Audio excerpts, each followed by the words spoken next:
अगर दोस्तों इस दुनिया में टेलीविजन ना होता तो कैसा होता। आज हम बात करेंगे टेलीविजन बनाने वाले जॉन लुइस बेड के बारे में। जॉन लुइस बेड का जन्म 13 अगस्त 1888 के दिन ग्लासगो के नजदीक एक कस्बा एवंसबर्ग डनमार्टन में हुआ था।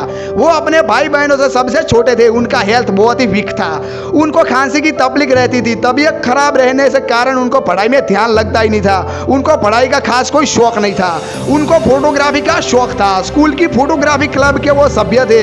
जॉन लुइस और एक शौक था, बिजली के तार पे वो नए नए एक्सपेरिमेंट करे रहते थे। उसमें भी टेलीफोन का बहुत शौक था। अपने घर से उनके दोस्त के घर तक टेलीफोन की रस्सी डाल के दोनों ही बहुत लंबे समय तक बात करते रहते थे।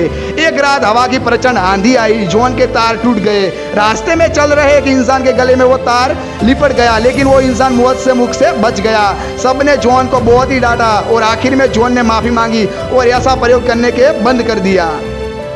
बड़े होने के बाद उनका तार पर एक्सपेरिमेंट करना बढ़ गया। एक बार जॉन को हीरा बनाने का ख्याल आया।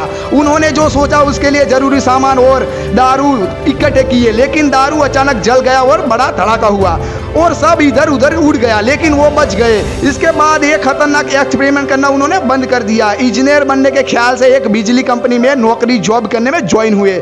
उनको ये ख्याल आ गया कि पेट भरने के लिए कुछ ना कुछ तो करना पड़ेगा। बिजली की कंपनी में वो कुछ ज़्यादा सीख ही नहीं पाए।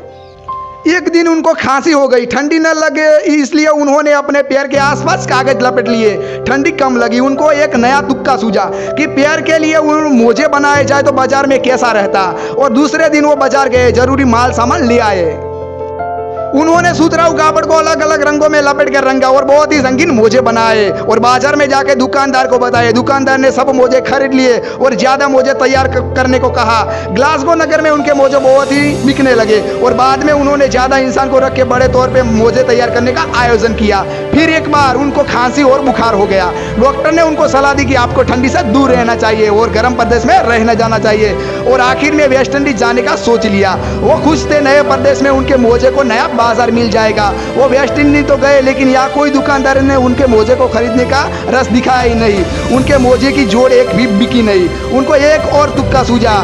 यहाँ बहुत जगह पे नींबू, नारंगी और सेब के बगीचे थे। उन्होंने फलों के मुरब्बे बनाने का सोचा। एक फ्रेंड की सलाह से उन्होंने मुरब्बे बनाने का काम चालू किया, लेकिन उनको पता चला कि यहाँ एक टाइप के जहरी कीड़े होते हैं। इस कीड़ों ने जॉन को काट लिया। जॉन को ज़्यादा बुखार हुआ और वो लंदन चले गए। लंदन में ठंड बहुत होती है, इसलिए वो फिर से बीमार पड़े। डॉक्टर ने उनको समंदर के किनारे रहने की सलाह दी। डॉक्टर की सलाह उनको अच्छी लगी और उनकी तबीयत अच्छी रही। एक सांझ समंदर के किनारे वो घूम रहे थे, तब एक होटल में रेडियो पर से एक सॉन्ग बजता हुआ सुनाई दिया। उनको एक ख्याल आ गया कि हवा के झोंके से आवाज़ कितनी दूर तक जा सकती है, क्या ऐसे तरंगों से तस्वीरें ले जा सकती है। वो अपने नए खोज में लगे। इसलिए जरूरी सामान, वायरलेस के तार, एक खाली पेटी, बैटरी या बिस्किट के खाली डब्बे, साइकिल की बत्ती, मीन, राख सब इकट्ठा करके वो काम पे लग गए। रात दिन की परवाह किए बिना वो अपनी खोज करते रहते थे और उनकी रूम में रखे हुए पर्दे पर उन्हें तस्वीर भी दिखाई दी। अब वो बहुत अच्छे तस्वीर के लिए अपने काम में आगे बढ़ते रहे। एक दिन मकान मालिक को पता चला। उन्होंने जॉन को बाहर निकाल दिया, लेकिन जॉन थके नहीं वापस लंदन आए और ज्यादा जुनून के साथ काम पे लग गए। बहुत दिनों के पर्दे पर तस्वीरें अच्छी दिखने लगी। लोगों को पता चला, वो सब देखने के लिए आने लगे। एक रूम में एक लड़के को खड़ा रखा और तस्वीर दूसरे रूम में पर्दे पे दिखाई दी। उनको हिलने डुलने की तस्वीर बहुत ही क्लीन आई। सफलता मिलने के बाद जॉन बहुत ही खुश हुए। फिर जॉन ने साइंटिस्ट और पत्रकार को बुला के उनकी खोज दिखाई। सब आने वाले खुश हो गए। उन सब ने जॉन को कहा, तूने विश्व को बहुत ही अनमोल गिफ्ट दी है।